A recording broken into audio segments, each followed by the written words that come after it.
My name is Ben Evans. I am a research consultant here at the Yale Center for Research Computing. We here primarily help to run the high-performance compute clusters, but we also help people basically get their research done in a computing environment. The way I'm going to help you do that today is to give you a brief introduction into how to use Linux from the command line and try and convince you that, especially for certain things, it's very powerful and worth using. Perfect. So everything that we do today is I sort of pre-recorded myself doing and is stored at this address here on our GitHub site. So if you wanted to go home, I'm going to give you some not graded, not turned in homework to do if you want to practice when you go home if you don't have a specific example to try and start working on immediately. I encourage that. And there's no such thing as dumb questions. If you're thinking it, probably at least one other person is, and I invite you to stop me and ask questions so that everyone understands things as well as they can. For those of you who are just arriving, especially if you have a Windows computer, you might have to download a single program in order to get set up. We're going to go over this site in just a second, but navigate to the setup page, which is a link in the top left-hand corner of the website we have set up for the course. I hope I'm not being too introductory, but I just wanted to go over computers and how we use them in research. So our computers do sort of four primary things for us. They run programs, they store data, they communicate with one another over various kinds of networks. And then the most important part for us squishy humans is that they interact with us and we can interact with them. And oftentimes nowadays this is through graphical interfaces, so Windows with mice and clicking places. But there's a rich, deep history in interacting with our computers explicitly and exclusively through text. Go over ways in which to do that today, and that's typically done through what's called a shell, or a program that sits and waits for us to type a command. And then when we indicate to that program we're done with that command, it will try and do whatever we asked for it to do. And I personally learn best through example and motivated examples. So today we're going to use the example of a young, enterprising graduate student named Nell Nemo. And she got back from a research trip. She has some data she needs to sort of process in a batch fashion. We're going to go over, as we learn, we're going to go over sort of how that applies to her research program and what she's trying to do.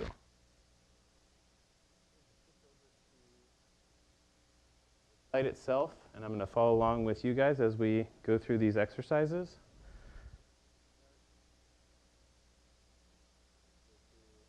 Get set up. So those of you who did register ahead of time have all been provisioned what we call virtual machines, or sort of computers that are running on other computers right now in the cloud on Amazon.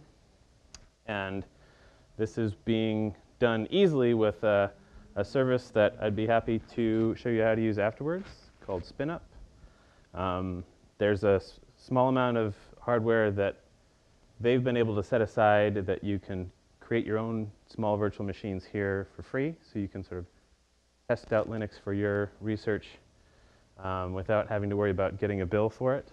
And then if you ever wanted to scale up, you could either come talk to us about how to run those on our clusters or run it on virtual machines in the cloud with others.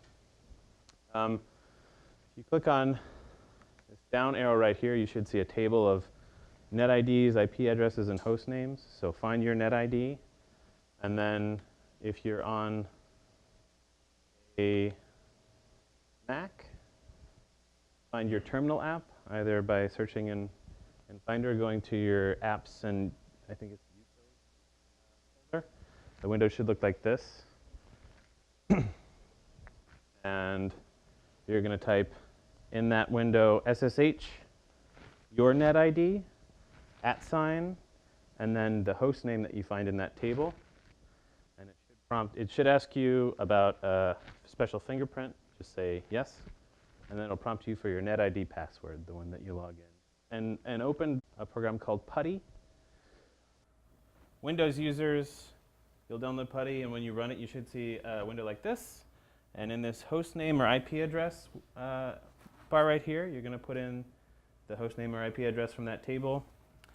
And then click Open. It will prompt you for your username, which is your net ID, and your password, which is your net ID password. So how many people who would like to follow along on their computer have been able to do this?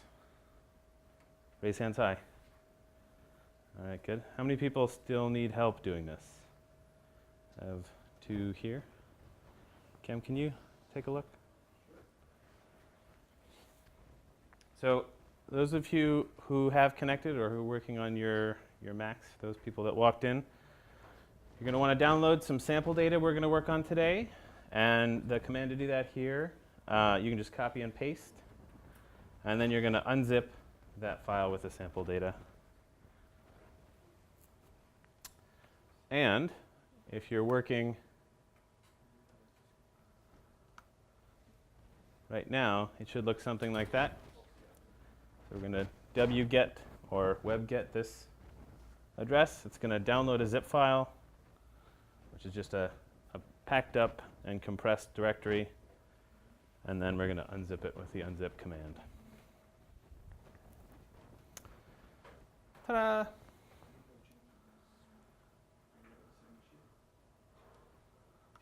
All right.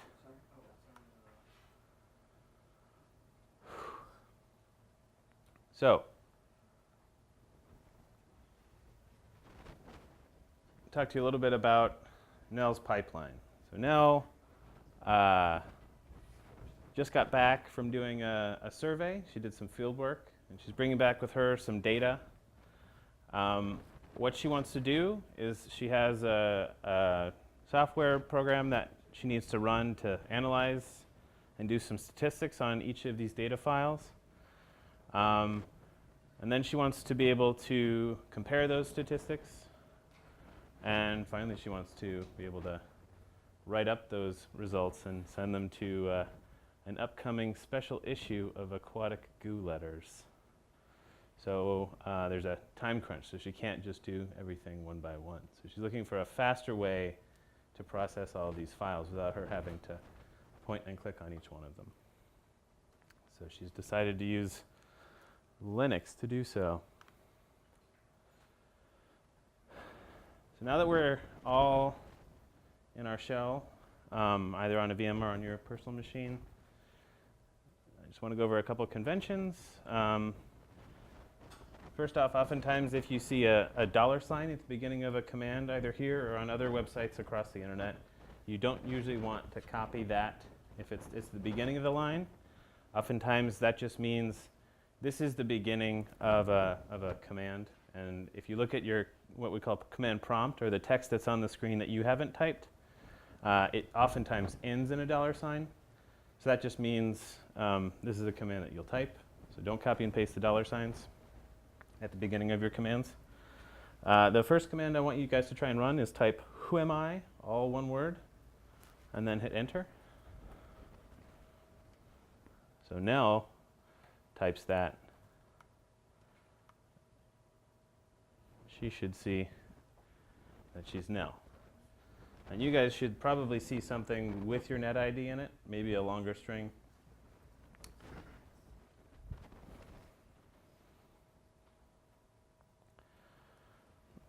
So what just happened? We typed who am I, and the shell that we're using, called bash, goes out and tries to find a program called who am I, and when it does, it runs that program and displays the output that that program gave it. So going down our list of things you need to know, who, what, when, where, why. It's also oftentimes useful to know where you are in your shell. So to print the current working directory, you say, you type pwd and then hit enter. That's print working directory.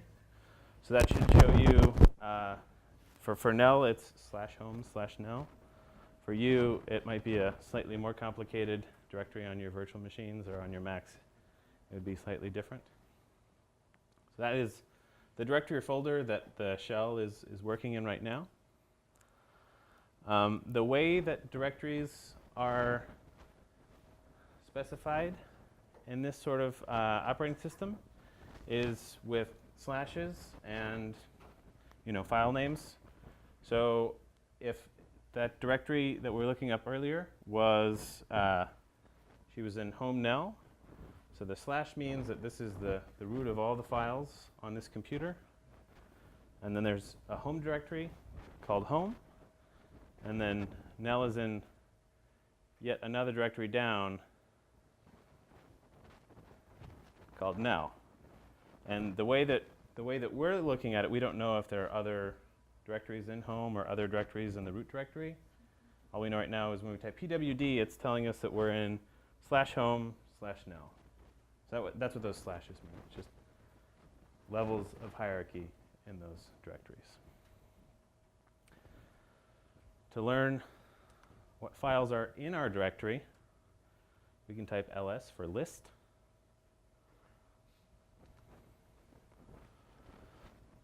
So when Nell types this, she sees a file called pil-data, which is that zip file that hopefully you were all able to download. And then she also sees the directory that was unzipped from that zip file.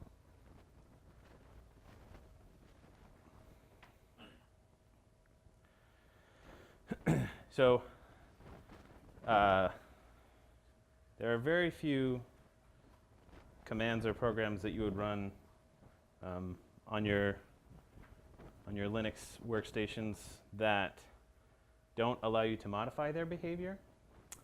And oftentimes this is done using a flag, and what we call a flag. And for most of these, there's usually you type the command and then a space and then something that modifies the behavior of that command. In this case, we're going to type a dash or a minus sign and then a capital F. And another convention to keep in mind is oftentimes when someone says, type the command ls-f, what they mean is type the command ls and then space and then minus sign and capital F in this case. So oftentimes people leave out the space, and you just have to know that the command that you're typing is ls. So let's try typing ls-capital F and see what that shows us.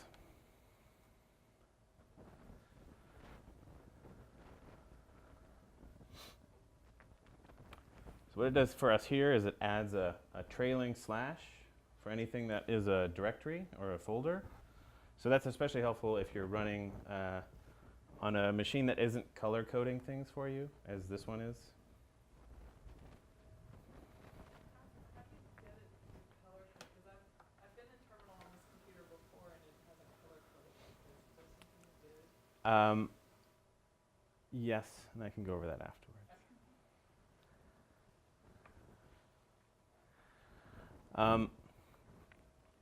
Oftentimes, there are a couple ways to get help on a command, and two of the most surefire ways are with a flag, asking for that command to output some help documentation.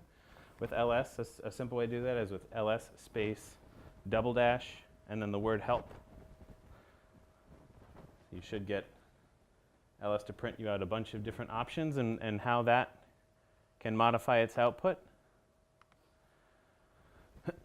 And there's also a separate command that keeps a database of help files for many of the programs that are on your computer, called man, short for manual, not short for the human man. And so to get the manual listing for ls, you would type man space ls.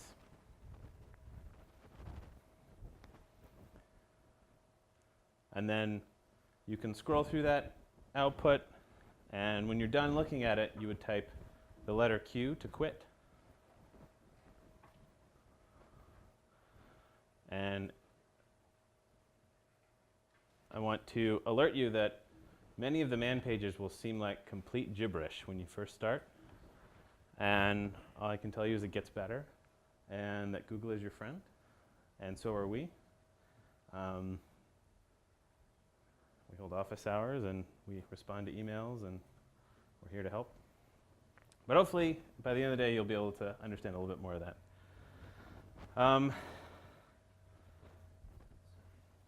Not only will LS take flags about how you want things to be listed, but you can also tell it to list the contents of a directory that is not the current directory by typing the name of the directory you would like to be listed. So if you type ls-F and then a space, pil-data, the name of that directory that we saw, it will actually list the contents of this, not the contents of the current working directory. So you can see there's a bunch of stuff down in our sample data directory.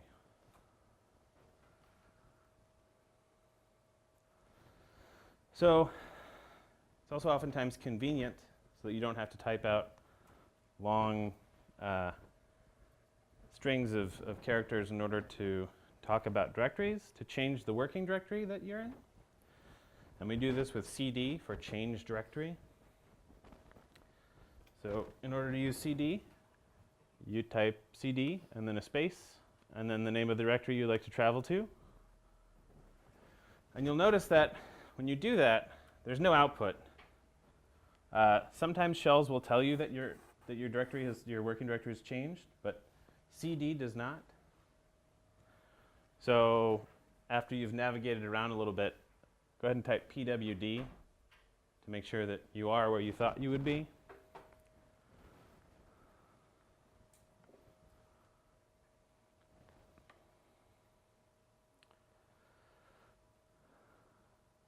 And then in this example, we've gone into the pil data/data directory. So we've changed directories twice. And then in that directory, if we type ls-F, we'll see the contents of that directory, the sample data directory.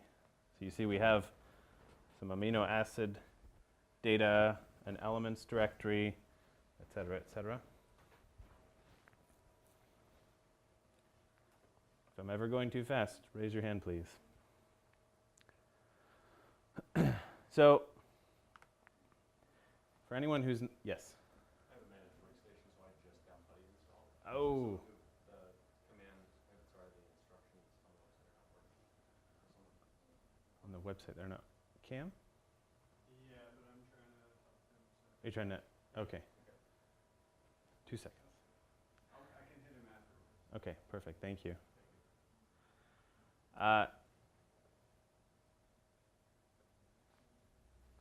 So for those of you who have navigated around a little bit, maybe you would want to go back to the root of our sample data directory, the pil-data. So if you've navigated away from it, you might think that you could just type the name of that directory to go back to it. But what happens when you do?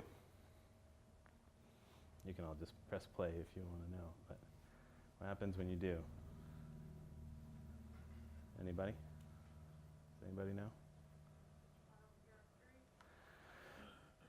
Yes, CD can't find it. Does anyone have an idea why? You can also scroll down for spoilers.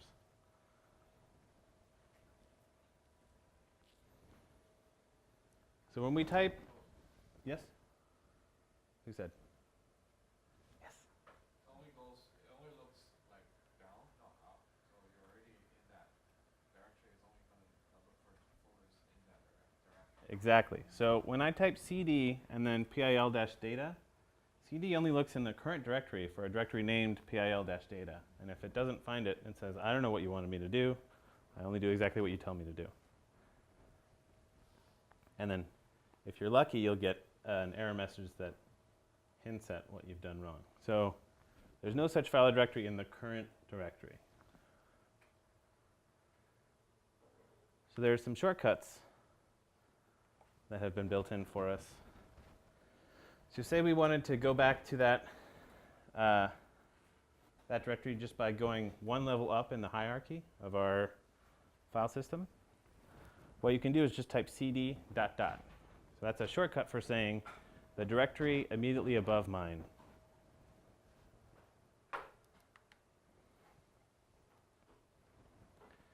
So I type cd dot dot. Now I'm back to the directory that I wanted to be in. Yes? Let's say you use CD, do you have to always specify the file that you want to go into? Or let's say if you just have one file in that file, and you say CD and go into a file? So if you type, I think we get to it in a second. If you type cd with nothing, it will actually take you back home if you ever get lost. cd needs to know where you want to go otherwise.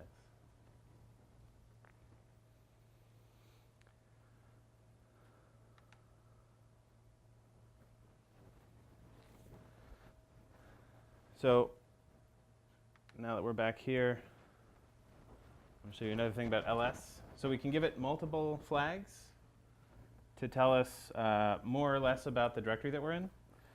And if you give it the -a for show me all, what it will do is it will also show you files that are hidden by default. One of these files is that special shortcut we use, the double dot. Another is a special shortcut that's just a single dot, which means the current directory. And then oftentimes there are files that are hidden by convention by default, and those files that are hidden by convention by default are prefixed with a dot. There's a lot of dot going on. So there's sort of three different ways in which the dot is used. And that's an example of each of them. So here's our example here. So if you just type cd, what happens? You just go home. You go back to your user's home directory. And so for now Nemo, that's /home/no.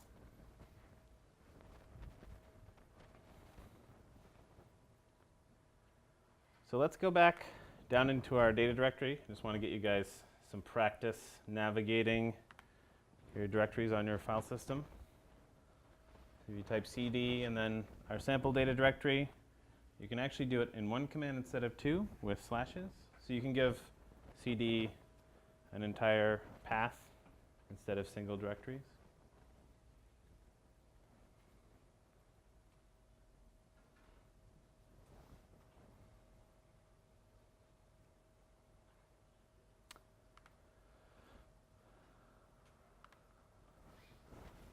And I want to talk briefly. So what we've been doing so far is using what we call relative paths, or we've been talking about directories based on where we are. And another way to do this that's agnostic or doesn't matter where your current working directory is by specifying an absolute path. And these always start with a slash, meaning based on the root of this computer's file system, I want to go to root, home, nel, pill data. So this will always take me to that directory no matter where I am on the computer. So that's an absolute path. Before we were talking about relative paths being relative to the current working directory. No, an absolute path can talk about anywhere. So this is an absolute path to this directory. It's the leading slash. So home is a directory that is in the root directory, the root of the file system, and nel is a directory inside there. So that if there was, say, a bin directory for binary executables, which most systems have, it would be /bin. So that would be the absolute path to that directory. Could you write, instead of /home, could you write cd/nel/pill data? So if I wanted, so if I wrote cd/nel/pill data, it would only work if there was a directory in the root of the file system called nel. Otherwise, it would say I can't find that. Because the one that we're in is actually in the home directory too. So with the absolute path, you have to start with directories that are in the root. Correct. with the absolute path, you have to start with directories that are in the root. I'm repeating for YouTube land. I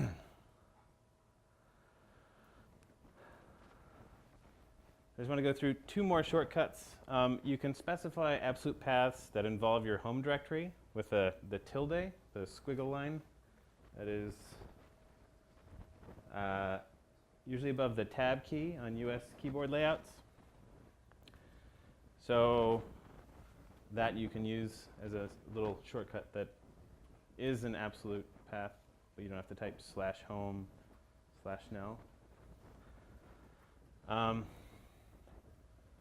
The other thing that you can use is a dash or the minus sign. So if you say cd space dash, it will just take you to the most recently visited directory. So for many of our examples, it would just take us backwards or forwards one. But if you're switching between two directories that are very far apart, that can be useful as well. So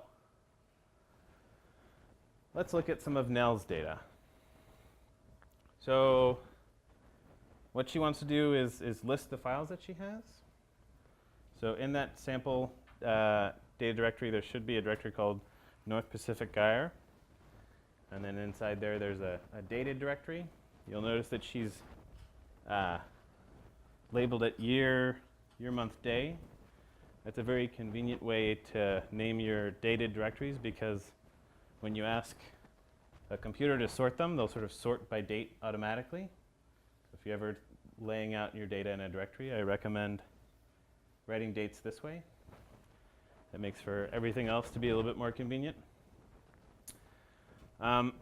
Since this is such a task to type, she uses a special shortcut that I didn't tell you because I'm evil like middle and high school math teachers that make you do it the hard way first.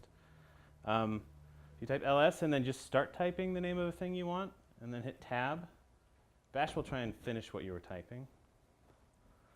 I think this has saved like hundreds of years for me.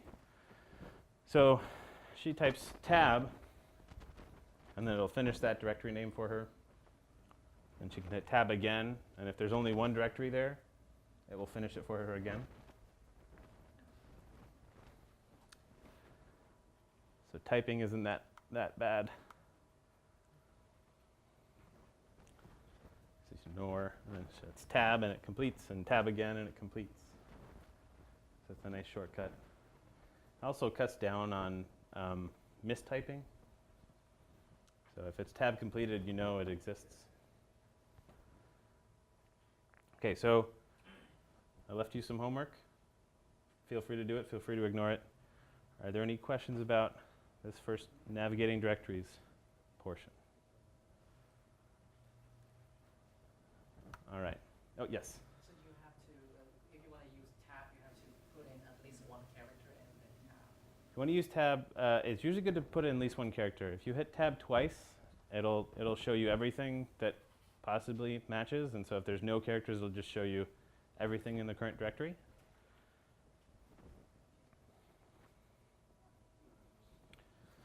All right, so far we've done nothing creative or destructive.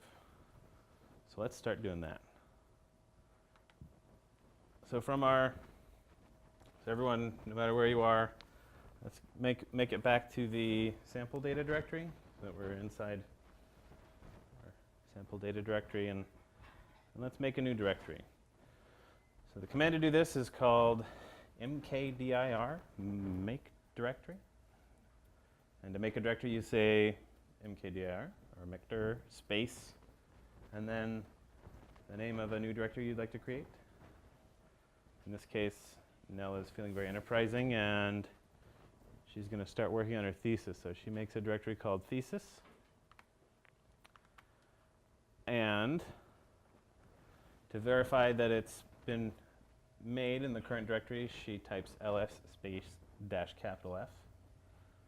And so she sees a thesis directory now. So when we're able to create a directory, you guys are going to be pros in no time. So some tips. I I wish I could enforce them as law, but I can't. It's a lot easier, especially when you're using your computer from a graphical interface, to put spaces in your directories and file names. Isn't a great idea, and it can cause problems for you later on when you're doing more advanced stuff that we'll get to hopefully towards the end of this session. I recommend instead using dashes or underscores, but I can't stop you.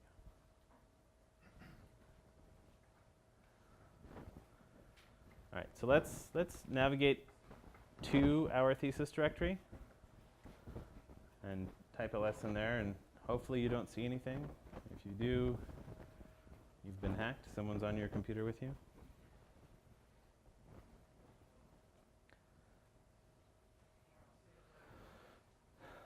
So oftentimes, especially when you're working on a remote computer, it's not the most convenient thing to edit a file and then transfer it there, try and do something to it, transfer it back, edit it more. There are much more powerful text editors out there, but the one I'm going to show you today is a really easy and simple way to edit a plain text file. And it's a program called Nano.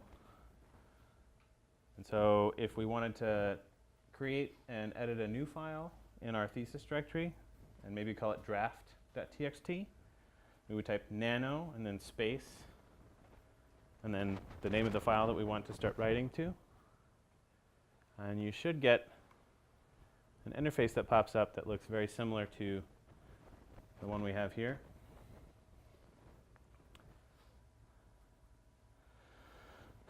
So it tells you the name of the program, the name of the file, some other information about the file, and then it'll list some shortcuts down at the bottom. And when it opens, if you type letters, you can just sort of start typing text into this file. And then in order to save it, what we have to do is tell Nano to take the text that we just typed and write it to the file.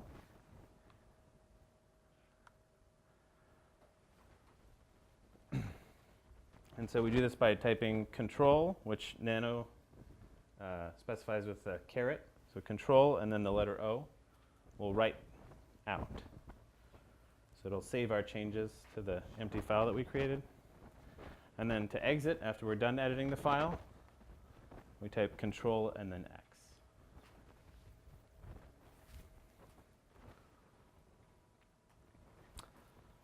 So again,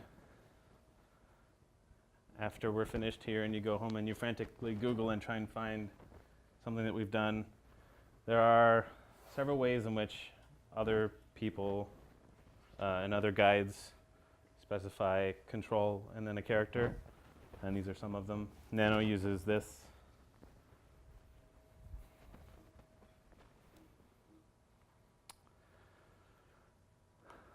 So say we thought that draft wasn't worth keeping, which is kind of a bummer, but that's okay. We can delete the file by typing rm for remove and the name of the file. And then you can type ls after you've removed it to make sure that it's gone. Is everyone able to delete their draft thesis? So unlike a lot of the graphical ways that we delete files, it's usually moved to a recycle bin somewhere so you can recover it at some point. When you type rm and then the name of a file, all records pointing to that file are gone. So it's very difficult to recover that file when you type that command. So be careful when you use the rm command. So let's get some more Nano practice.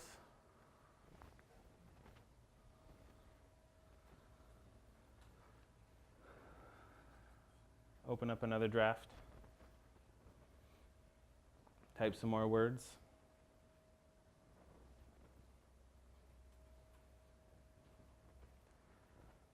Save that with Control O. Exit with Control X. Of our draft. Let's go one directory up into our sample data directory so that our current working directory is pill-data. And we'll learn about deleting directories. So say you were fed up with this thesis directory and you wanted to get rid of it and everything inside it. You might think that RM might be able to do that, and it can. But if you type RM and then the name of a directory, it's going to be upset with you. This is sort of a safeguard built in so you don't accidentally do something that you'll immediately regret. But you can override this with the -R flag to RM, which means recursive. So start here and traverse everything inside this directory and delete everything up to, but not including the directory that I'm in. I recommend, especially when you're starting out, if you do an RM-R, you also include the -I flag, which means do this interactively. So ask about each thing you're going to delete so I don't accidentally delete something great. So it'll say, okay, I'm going to go into this directory. You can type Y for yes. I'm going to delete this file. Type Y for yes. And then I'm going to finally delete this directory that is now empty. So you can also say Y for yes. Is everyone able to recursively remove their directory with their thesis in it? Awesome. So just like CD and LS, Nano, you can specify paths to things. So say we wanted to make a new directory called thesis. So let's do that again. And you wanted to edit a draft.txt file in that directory without having to change your working directory to thesis. You can type nano thesis/draft.txt, and you'll be editing that file in that directory without having to be in it.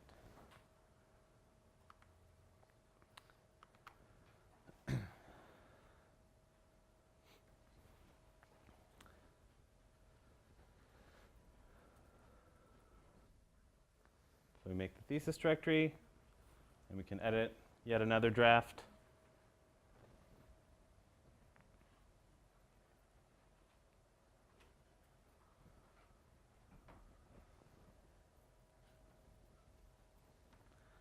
And we can save it with Control-O, exit with Control-X.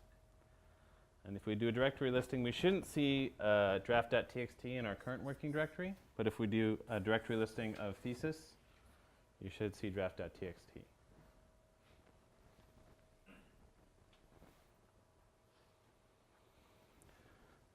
So say you wanted to move that file somewhere else. What we could do, and the sort of the simplest way, the simplest case of moving a file is actually moving it to the same directory with a different name, and this is how we rename things. So we could move the draft.txt file to a different file, for example, quotes.txt.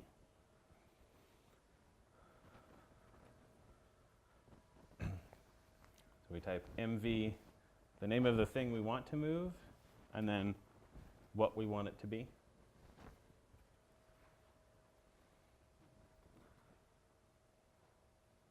So you see we've effectively renamed thesis.txt to quotes.txt.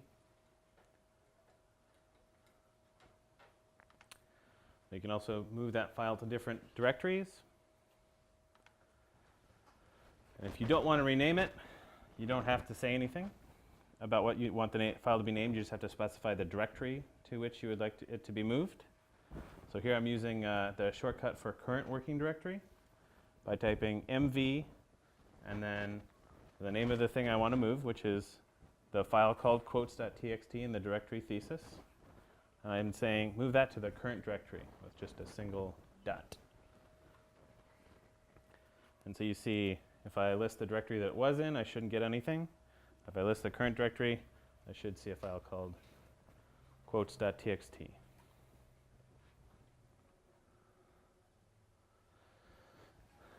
you can also make a copy of a file with another easy to remember 2-letter command called CP for copy. And it works the same way. You say copy the name of the thing I want to copy and where I want it to be copied to and what it should be named. So in this case, we're copying quotes.txt back to thesis as a new file with a slightly different name.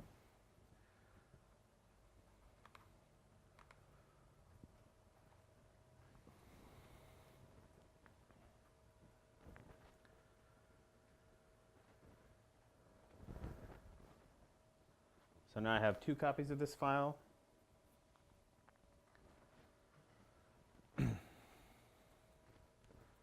And what I can do is ask ls to list both the current and the directory thesis. So it'll say in the current directory, this is what's here, including your quotes.txt. So it's still there. And then in the thesis directory, I have my new file that I made a copy with.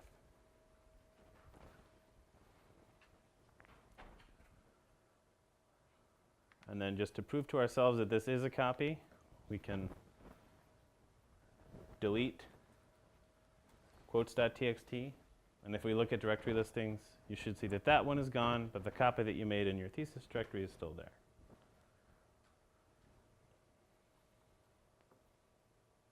Everyone good? So, last quick note. We were calling this file quotes.txt to indicate to us that it is a text document. But especially on a Linux computer, that what we call a file extension, or the dot and then some number of letters afterwards, is more of a hint and not a hard and fast rule. So we could have moved that file to something .pdf, and that wouldn't make it into a PDF file. That's just a convention that computers use. And it's good to follow, but just so you know, you can rename a file with a different file name extension. It won't automatically change it into that kind of file. So there's some more copies and RMs that I invite you to give a try at home. Any questions about navigating, creating, and removing files and directories? All right, so now we get into the cool stuff. So there should be a directory called molecules.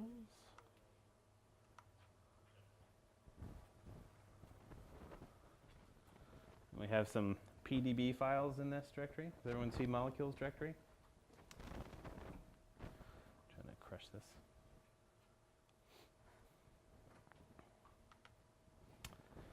So Bash gives us some fun wildcards we can use. It's called file globbing. And the first one I want to talk to you about is the star, which just means any occurrence of 0 or more characters. So basically saying anything can be here. I just want it to end, in this case, in .pdb. And we're going to use the wc command for word count. So I want to know how many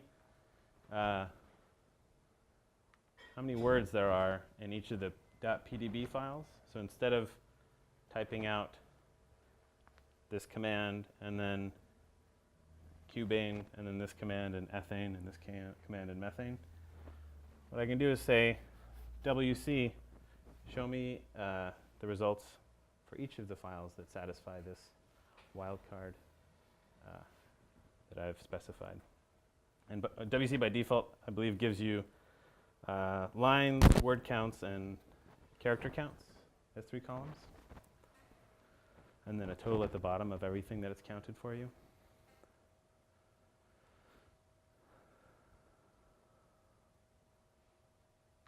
So if we just wanted to know how many lines are in each file, we can give wc a flag, the -L for lines. And then it will show us just the number of lines and the file name for each of the files, including a total.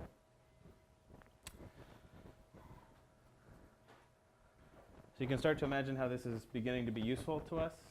If I were on a Windows or Mac and I want to know how many lines are in each of these files, I'd probably have to open them by hand, each one of them, and somehow calculate the number of lines and then close them.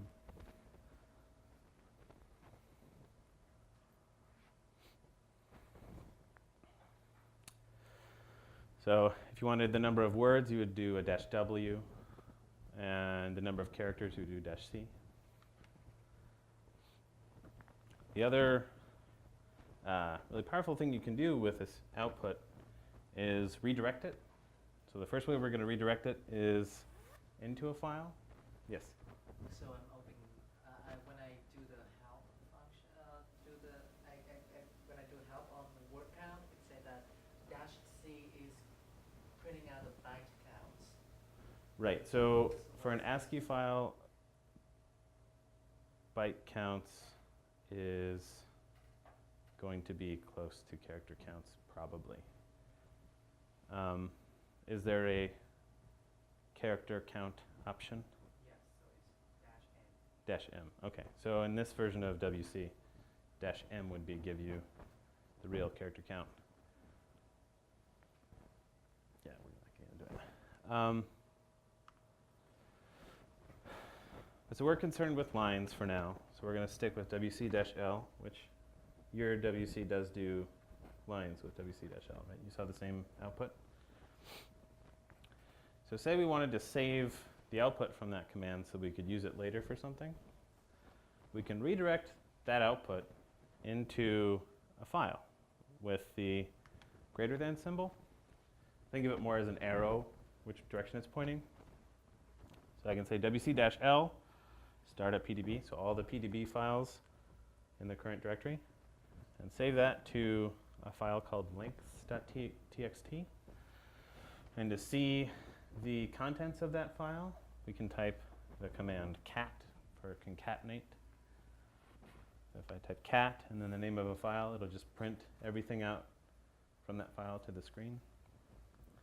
So in this case, it should be the exact same output that you saw when just running this command, but now we have that output saved in this file here, links.txt.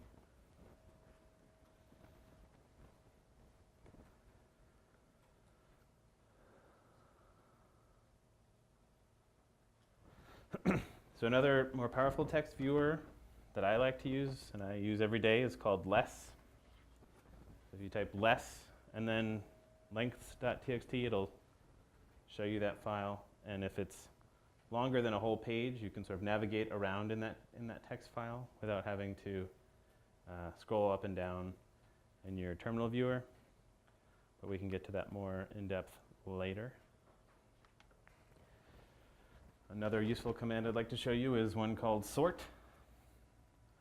So if I do sort and then -n for sort this output numerically, and then links.txt, what it'll do is it'll sort each of the lines in that file based on these numbers that appear here. So you'll see the shortest file is methane and the longest file is octane.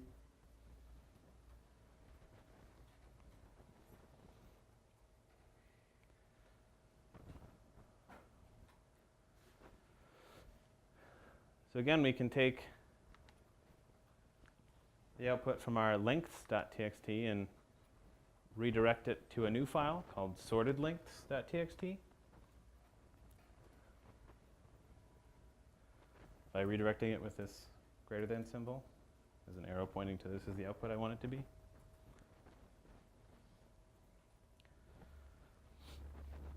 And say we only wanted to see a small portion of a file, we can use the command head for to show me the head of that file. And then with option -n, we can say the number of lines that we would like to see. So if I said head -n1, it'll show me the very first line of that file. So the very first line of our head -n1 sortedlinks.txt will be the shortest length file.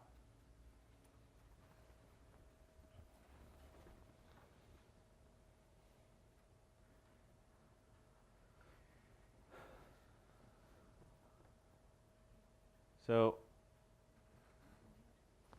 something I didn't tell you is when you redirect output to a file, the first thing that happens is if there is a file of that name, it gets blown away. So make sure you either didn't care about that file or it doesn't exist yet when you're redirecting.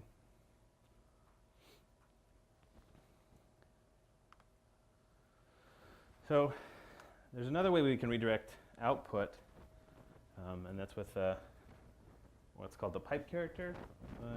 It is oftentimes over the enter key on US keyboards. And what it tells us, and what it tells Bash to do is take the output from this command and use it as input for the next command. So we can start developing a pipe line. So without creating that, what was it? What did we call it? Sorted links.txt. Without even creating that file, we can say sort this file and then use that output as input for head. And head will only show you the first line of that output. So you can say, I want to know what's the shortest thing from links.txt. I can do this without having to create a file to do it.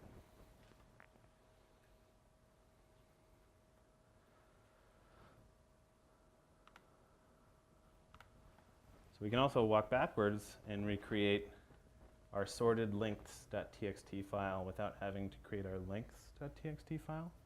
So we can use our wc-l command and pipe that. So use the output from this command as input to the sort command. So then our output is the sorted links of these files.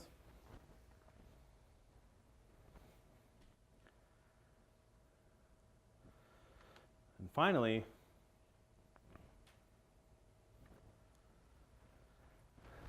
we can get a result without having to make any intermediate result or any intermediate files at all by piping all three commands together. So start out, what are the links of all of the files? Sort them for me, and then only show me the first line. So that you definitely can't do easily by pointing and clicking.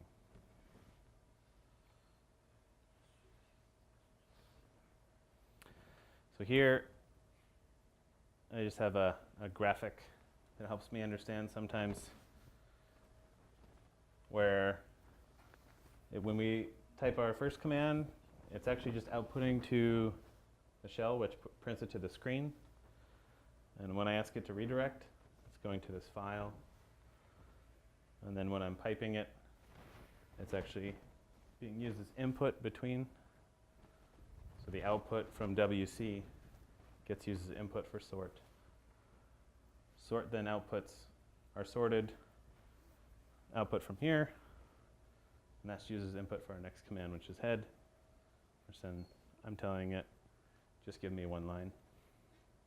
And then finally, since I didn't redirect that to a file, it'll print out to the screen. So you can sort of filter out results that you don't care about with pipes, and then you can redirect those either to the screen or to a file if you'd like to save them.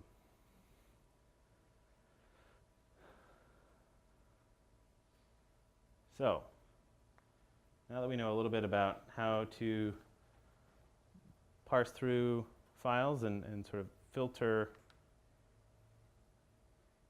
the results of that, let's dig in a little bit to Nell's data. So, if we change directories to her data directory, you'll see that she has a bunch of sample data. And if the data is formatted properly, it should be exactly 300 lines long. So you'll notice that not all of them are. This is a good way for her to sort of spot check her data. And then if she notices that there are certain data files that aren't the right size, maybe she'd want to sort based on the number of lines, and maybe just look at the first 5 to see how many there are, so it all fits in one screen.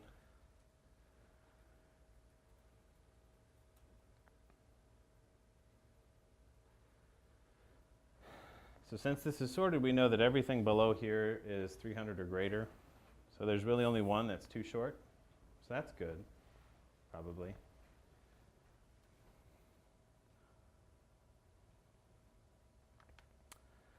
And then we can use a command that's sort of the opposite of head. It's called tail. So it just shows you the bottom end lines of your input. So we know that now none of the files are too long either. They're all the rest of them are 300 lines long.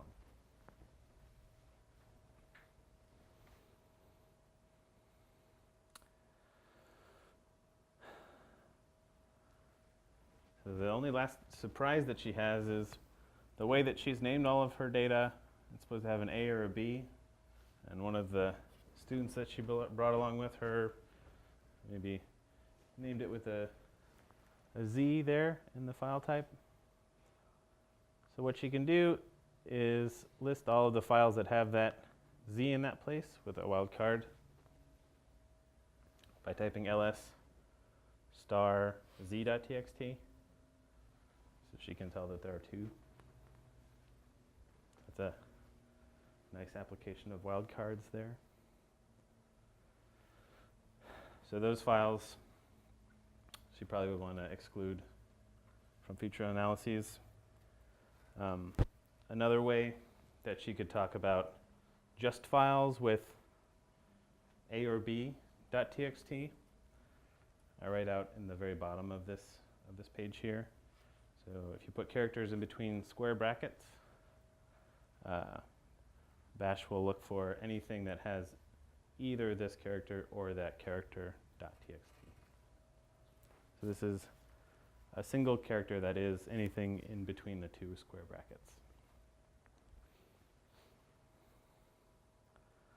More homework. Any questions about pipes, redirection, filtering things? No, we're all pipeline pros now. All right. So I want to talk about loops, specifically for loops. We're going to do a little bit of programming today. I want to start with an example. So say I wanted to copy all of the files that satisfy some specification. So here I want to copy all of the .dat files, and I wanted to make a backup of them so that I'm keeping my original data separate just in case it gets modified and I need to go back to the beginning of my experiment. You would hope that you could type this, cp star.dat, and then just have it rename every file as original dash that thing. But cp doesn't work that way, because what actually happens behind the scenes is when bash sees the star, it actually fills this in for you. So you say cp star.dat, and it'll actually say, what cp ends up saying is cp every single dat file that's in our current directory, and then this thing that we typed, bash couldn't find anything that satisfied that, so it just says, I give up. Maybe you're talking about a real star. Let me get this. So this is what cp actually sees, which you can go ahead and give a try, or click play.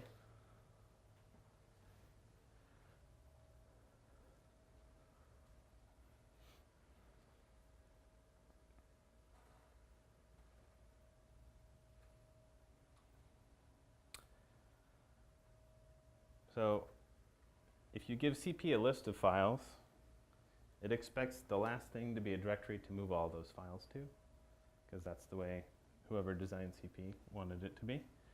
And when that's not a directory to move all those files to, it says, I don't know what you wanted me to do. You didn't do what I expected. So it throws its hands up and gives up.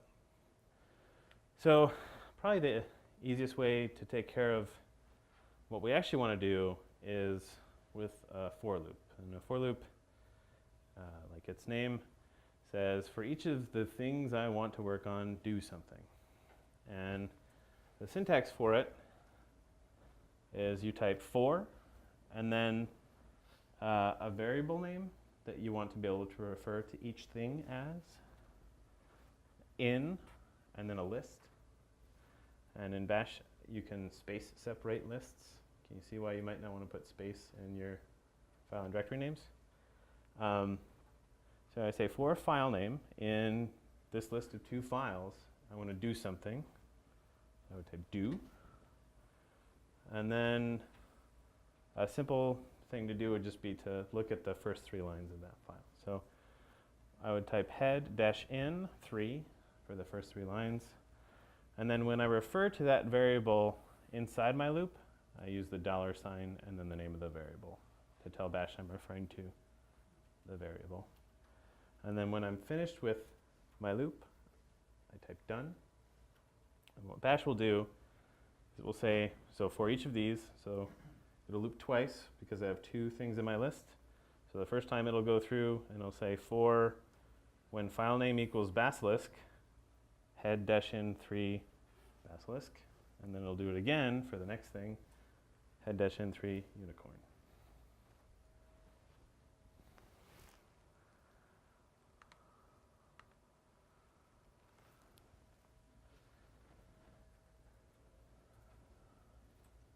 So you can type out a for loop in your shell. And you can tell that Bash is expecting more when it gives you these greater than symbols, not to be confused with file redirection. I didn't make the rules, I just have to follow them. So what I did is I get 6 lines, the first 3 from basilisk and the first 3 from unicorn.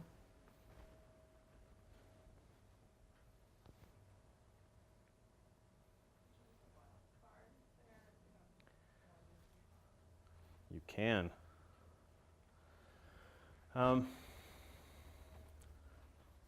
Here's an example right here. But before we get to that, I just want to talk about variable names. Don't be afraid to, especially computer scientists are guilty of this because they're used to trying to be as terse as possible. So sometimes you'll see for loops where it's X or Y or I. And especially if I go back and look at my code from 3 months ago, I don't remember what X means. Also, this is less common, but don't use words that don't mean anything in this context. So I don't know what temperature means either. Try and use words that are descriptive to you and the person sitting next to you that is maybe familiar with your work but wouldn't know what your brain looked like on that day. So I'm going through a list of files, so I'd call them each a file name. So that's what we're going to use as our variable name here. And then like you said, instead of typing out those files, you can use a wildcard, and then Bash will expand that to what we were typing before. So the for loop sees the same thing, but you don't have to type out all of the .dat files. Inside our for loop, we can have more than one command. Oftentimes when I'm constructing a for loop, one of the first things I do is have Bash tell me what the variable is each time the for loop iterates or goes through one thing in the list. And the way that you can ask the simplest way you can ask what a variable is by typing the command echo, and then space $sign the variable. And what we'll do is we'll just echo out the contents of this variable to the screen. And then, we could ask for the last 2 lines of the first 100 lines, so some middle part of this stat file. If we wanted to just see that file and some sample of its innards.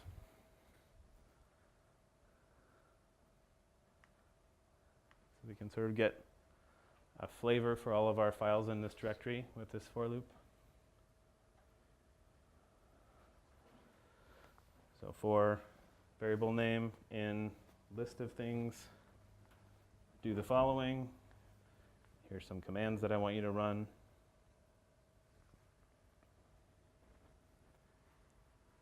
Here's our pipe redirection. And then when you're done with the for loop, type done. And you'll get here, we're echoing out file name, the first file name, and then getting the first 100 lines and then the last 2 of that, and then the same for the second file. So those kind of look like DNA sequences to me.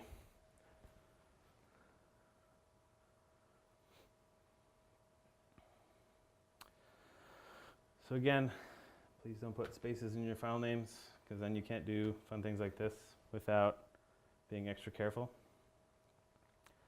So here I have a more diagrammatic version of what we're doing here. Each part of our loop will start out, ask if there's a new variable that's available. So is there more in our list?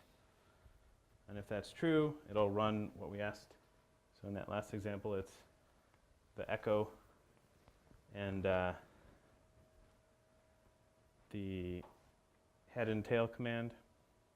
And then when it's finally finished, it'll stop, and then the command prompt will be waiting for us again. So, did I skip one?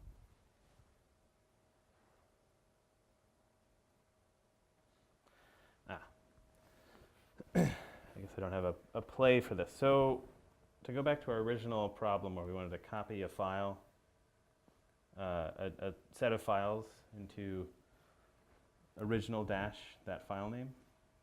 This is the for loop that we would actually want to do. We would want to, for each file name, copy file name and then original dash file name. And what copy we'll see is, unicorn, original dash unicorn, et cetera, et cetera.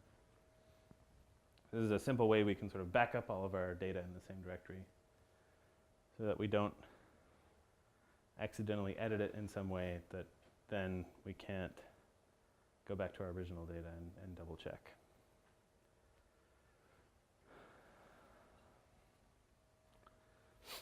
So for now, she wants to be doing things to, if you recall, just the A and B ending files.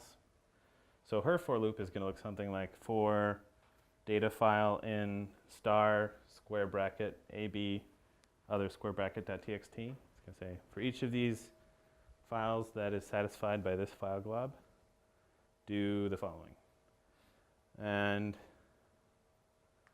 oftentimes when you're starting to construct a loop, it's nice just to see what your variables are evaluated to. So she just starts out saying, basically rewriting ls. This is what ls does. It just lists the file names. She's just saying, show me the value of every variable in this loop.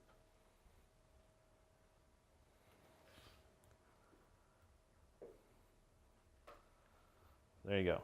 Not very interesting.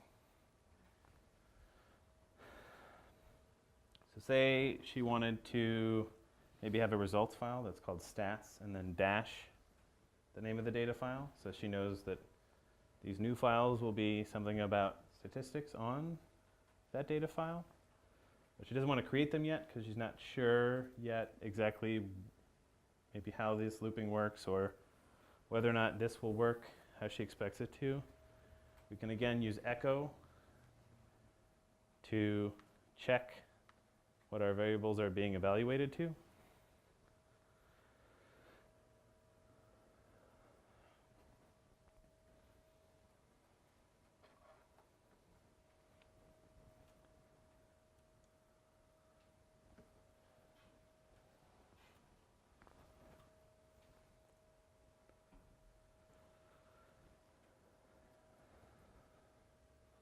So now you see a list of the original files and how she wants the output files to be named, which is helpful when you're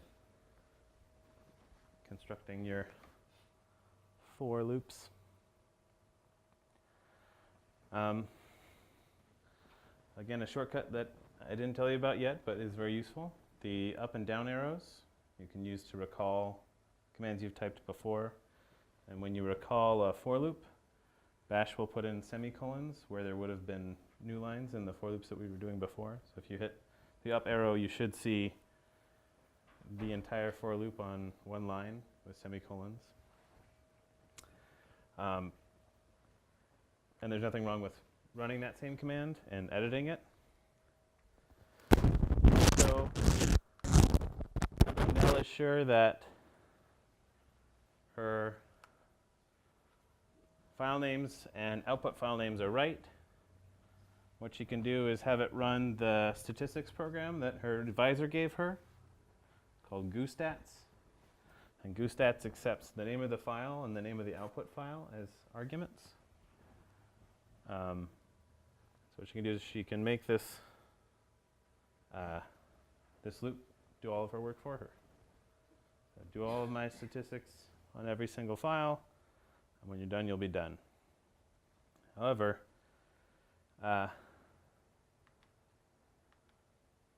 she also wants it to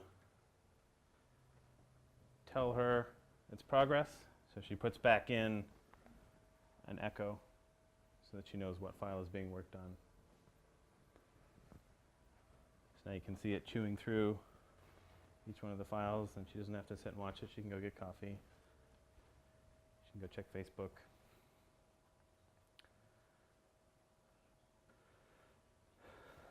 And last but not least, sort of the quickest and dirtiest way to remember what you've done is by using the command called history. So I think by default, usually it's about 500 lines of what you've typed, Bash remembers for you.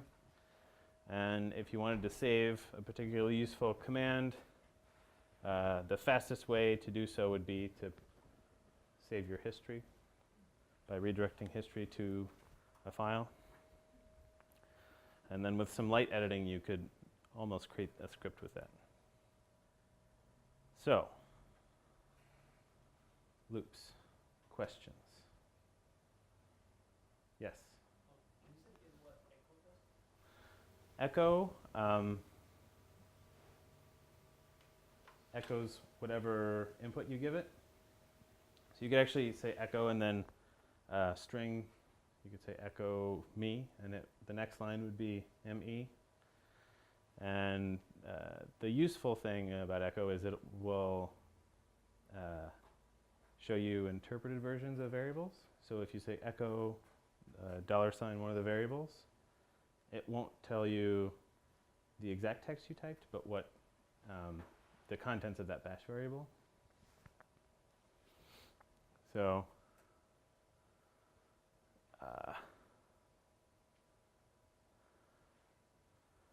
so in this example here,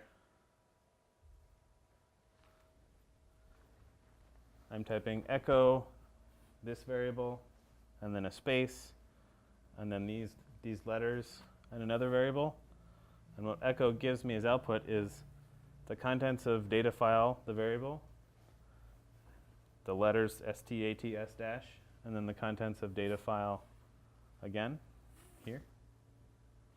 You can use it to construct new strings around existing variables. And echo is a great way to check to make sure that you're doing what you think you're doing before you actually execute a command.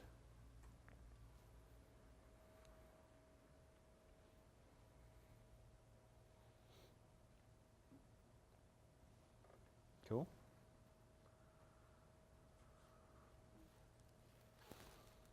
All right.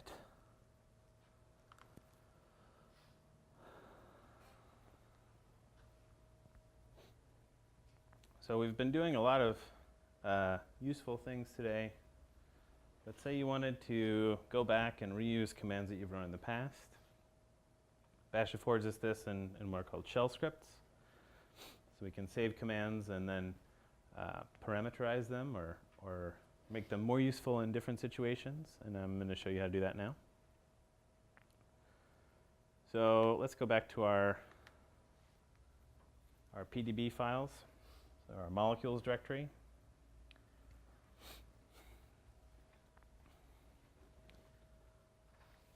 And let's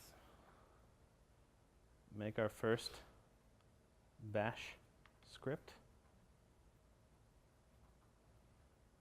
by opening nano with, what was the script called that I made?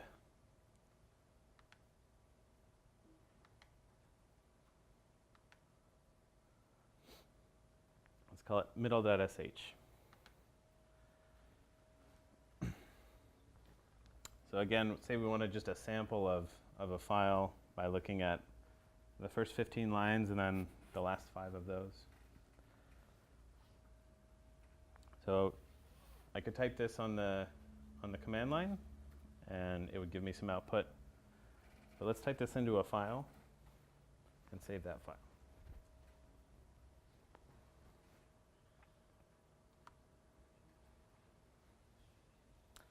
Control O to save, Control X to quit. So now you should have a file called middle.sh.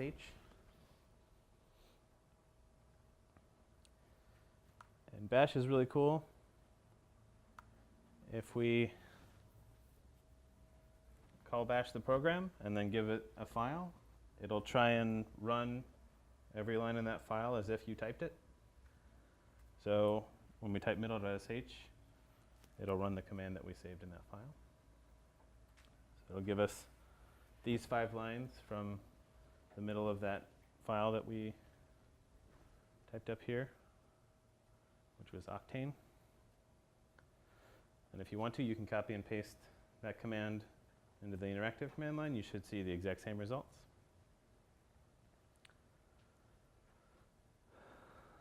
So instead of, that seems kind of silly though, right? Because it's just one file and we can type that command. But saving it as a bash script, we can change it, and instead of having a static file or file name, we can begin to make it more useful by talking about the words that come after the script when we call it. So open up that file and replace the octane.pdb with a $1. And you can put quotes around it too.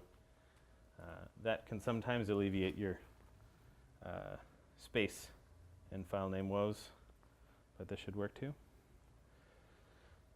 So when bash sees a $1 in our bash script, what it'll do is it'll look and see if we typed anything after we called our bash script, and it'll replace $1 with that.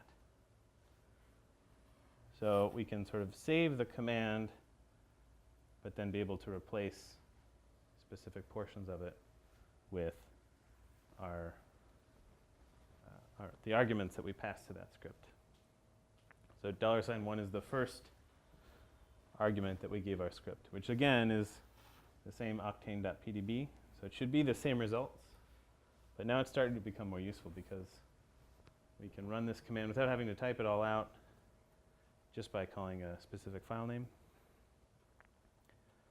So go ahead and give that a try with a different .pdb file and you should see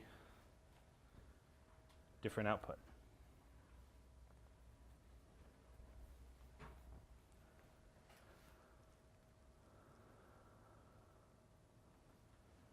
So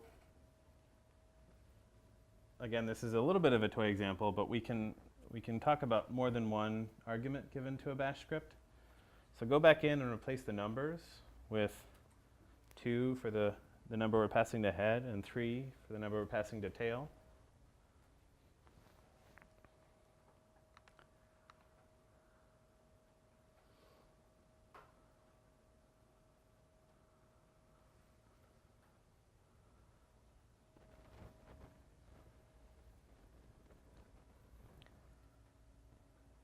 Now, our script actually looks a little bit nonsensical, right? It's just a bunch of numbers. But what bash will do is it'll look and see the first 3 things that we type after calling our script, and it'll insert those into those variables for us. So now we can control, even though we put the same numbers here, sort of to verify that it's the exact same output, we can control the parameters that we're giving to head and tail now with these 2 numbers without having to type out head and tail.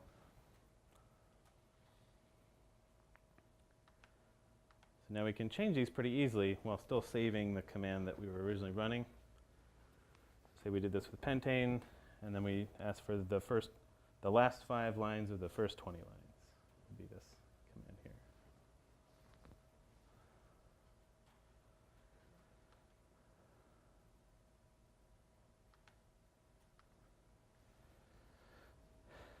So this is always the last thing that anyone ever does, but it's still almost as important as the work itself, is documenting what the heck your script does. So bash scripts, anything after the pound sign or hashtag or whatever you want to call it, bash ignores.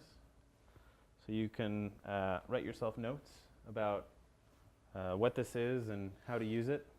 And I highly strongly recommend you do this because, again, your 3 months from now brain will probably not remember exactly what $1, $2, and $3 is.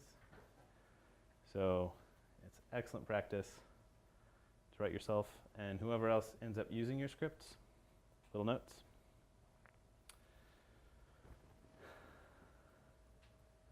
So one last argument variable that I think is very useful for us to know is, what if we wanted to run our command instead of one file at a time, if we wanted to run it on a bunch of files with wildcards? What we can do is use a special variable name in bash called $@. And again, I didn't make the rules, I just follow them. So you just get to remember this.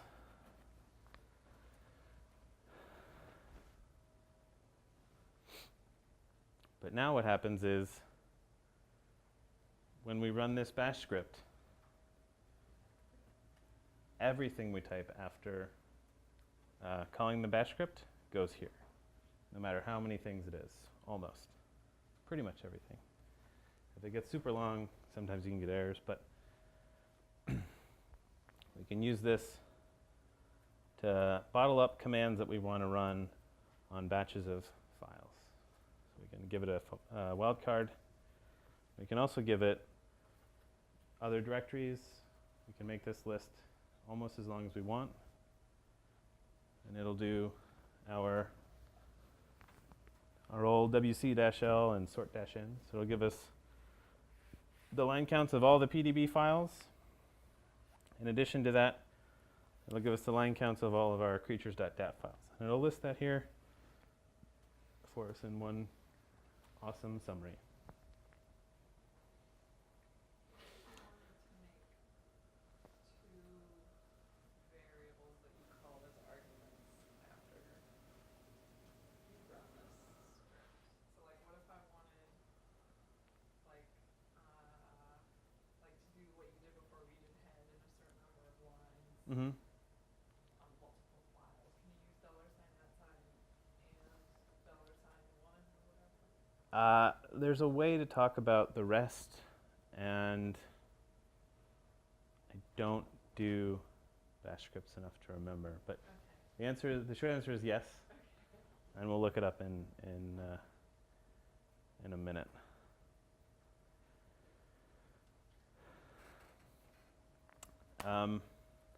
Little gotcha here. Oftentimes, you might forget to put a variable name or an argument to one of the commands that you write in your bash script. And if you do that, what a lot of these programs will do is actually wait for input from what's called standard in, or in this case, you typing.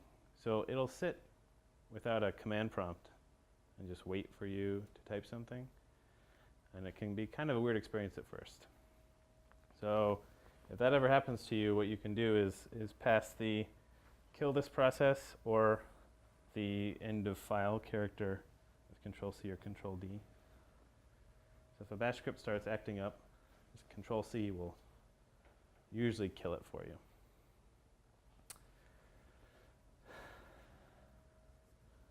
And again, if we want to save our history, we can pipe our history into a .sh file. And we can almost use this as a script in itself. We just need to get rid of these line numbers here. So you could open that up with nano and just delete those numbers. And then this you could use as a script if you wanted.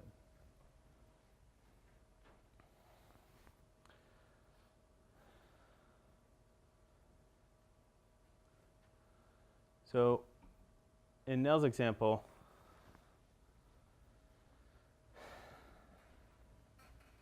her advisor came to her and said, "You dummy, you forgot to specify to GooseStats that you wanted the -J100 parameter, because everyone now uses that, because that's the way that we do science now." And so what she has to do, she has to go back and redo all of her statistics. And if she had done this by hand, that would be an awful task. But since we remember in our batch history the for loop that she had, we can put this into a script. And now she can pass in with the $@, her list of files that she wants statistics done on, and call her GooseStats script with the proper parameters. And she's all set. And there's a little bit of less. I'm going to skip through that so that we can have some time to do the last thing and have some questions. But more questions? Yes. I have a question. So when we wrote our script, we put double quotation marks around our variable. Why do we do that? It's not necessary unless you might have one of the cases in which it would help is if you thought you might have spaces in your file names. Sort of tell bash after there has been that variable expanded into what it says. It might save you from the space being interpreted as two separate things. But it's not necessary. I remember sometimes you use like single quotation in like Linux system, but in general, what's the difference between a single quotation and double quotation? I believe there are cases where one or the other will force variables to not be immediately interpreted. But usually there isn't very much of a difference.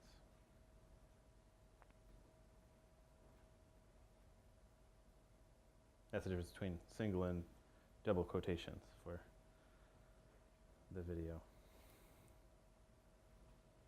Any other questions?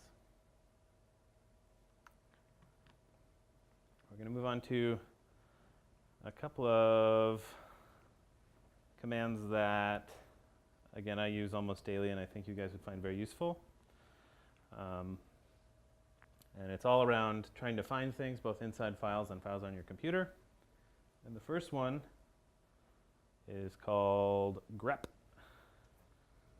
And we use it to find things inside of files. And so let's go in our sample data to the writing directory, where we have some sample poems.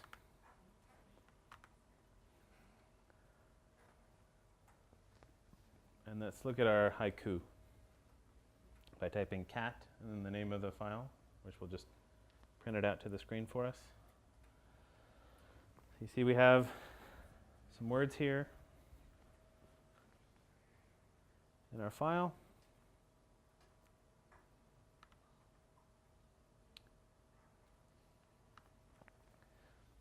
And we can use grep to find lines in that file that contain a string. And so here let's look for every line that has the word not in it by typing grep and then not and then the name of the file we want to search. So you see it finds 3 lines with the characters NOT in them. Oh, that was a mess.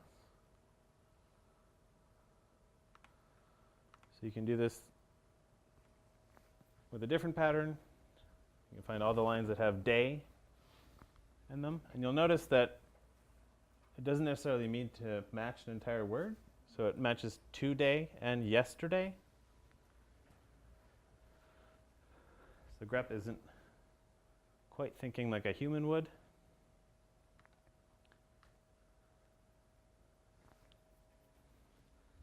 So if you want it to match just that word, meaning there's white space between it and other things in your file, you would use the -W flag for match words that are this pattern. So you see we didn't have any matches for day.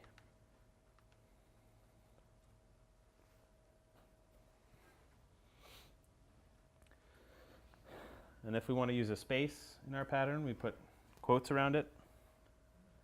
So then we can find the words is not with grep.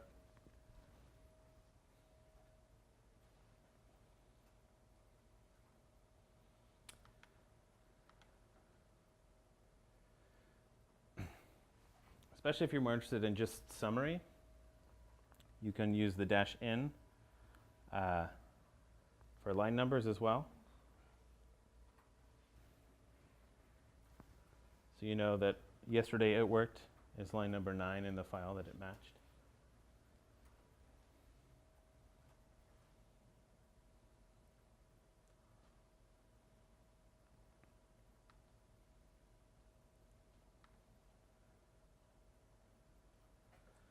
And so you can combine a lot of these flags. So you can say, give me the line numbers where it's just the word the.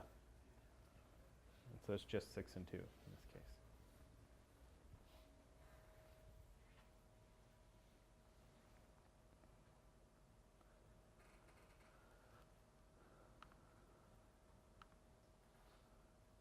Another useful flag is the -I for case insensitive. So it also match the with a capital T.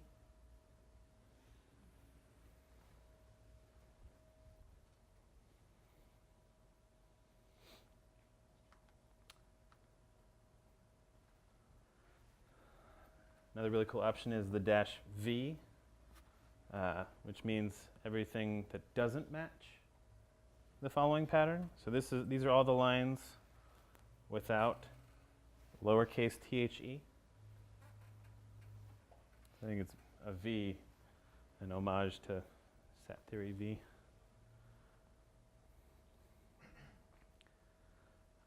grep has a dizzying number of options. So you can either look at the man page, you can ask for its -- help, you can search Google for more crazy complicated ways of using grep. Here we're just looking at it with less. So you can scroll through all of the different options that it has. And when you're done with less, you would hit Q to be finished.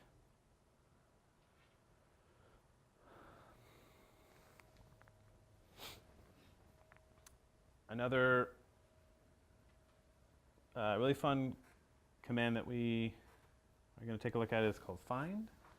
So grep helps you to find inside files, and find helps you to find files on your computer. The simplest thing we can do with find is just find and then a dot, which means find all the files in the current directory. So we can do ls yet another way.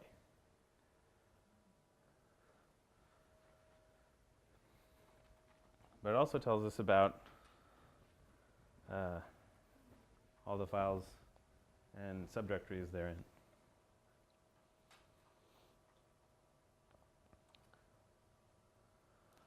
So we can pass options to find about the file type. So say we only wanted to look at directories in the current directory. So you'd say -type and then D for directories.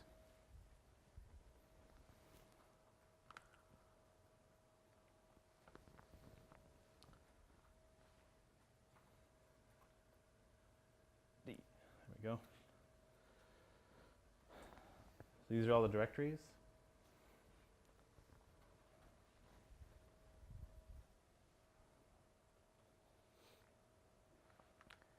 Conversely, we can look at all the things that are files.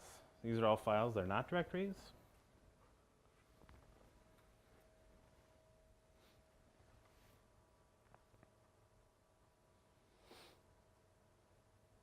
So we can also use wildcards with find, but we have to be a little bit careful because sometimes bash tries to be too helpful. So if we type this, we would expect to find all the files in this directory and below that end in .txt. But what happens is bash goes through before find actually gets run and replaces star.txt with all files in the current directory that satisfy this file glob. So what we end up saying is find me a file with the name haiku.txt that is in this current directory or below. And it does. It finds that single file. So what we want to do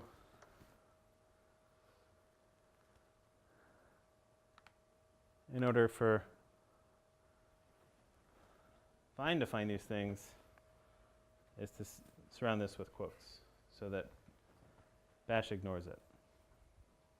So now it'll find .txt files down in our data directory.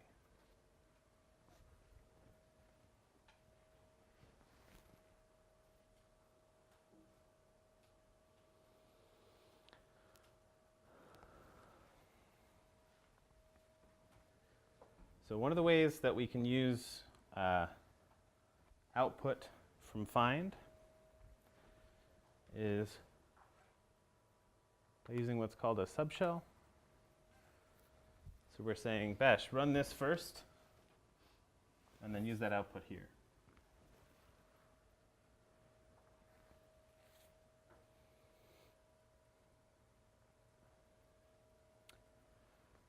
So we can combine that with our wc-l command to get line lists for all the .txt files in this and subdirectories. Yes? Can we just use pi, like a pi to generate? So we say find name txt and then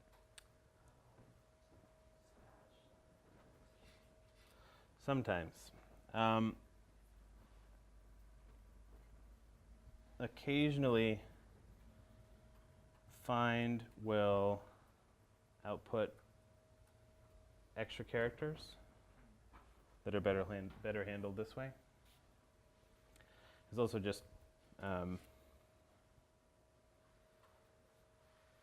more of an example of another way to skin the proverbial cat.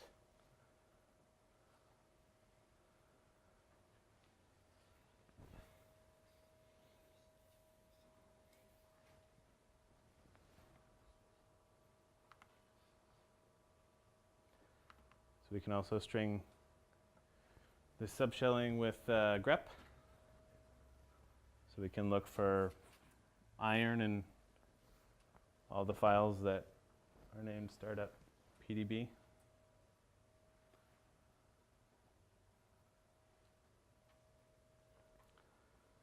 You see our heme.pdb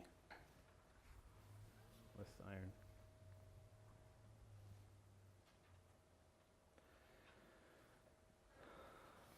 So one caveat with these utilities here is that they don't work well on files that aren't text. Oftentimes, hopefully, if you are working with binary files, you'll have utilities to search through them. And that's about it.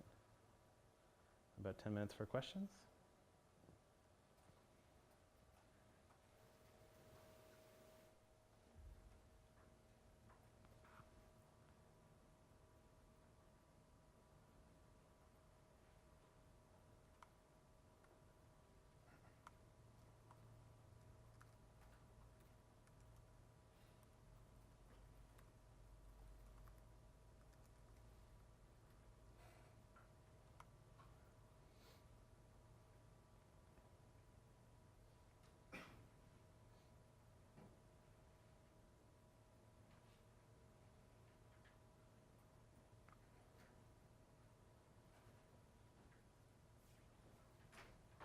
Yes? Could you explain once again the difference between one doc and two docs? So the difference between 1 dot and 2 dot. 1 dot is the shortcut for current working directory, Okay. and 2 dots is the shortcut for the directory above the current working directory.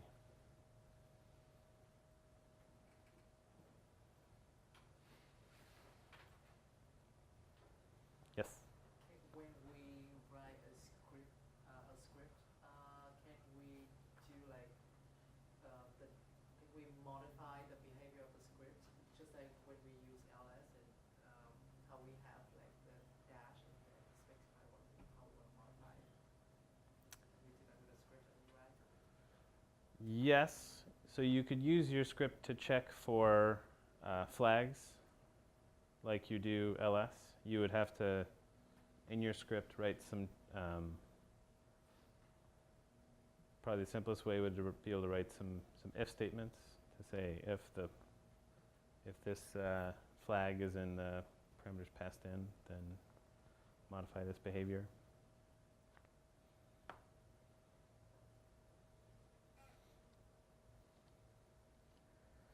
If you start to feel like you're making a really fancy bash script, it's almost always a good idea to start writing it in maybe a different scripting language. I recommend Python because I like Python.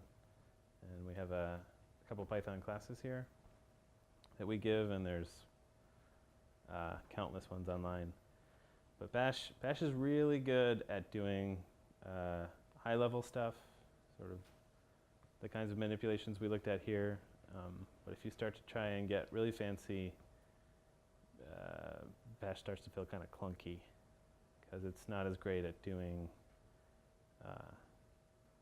the finer manipulations, or if you actually want to do math, for instance, it's cumbersome to do in Bash.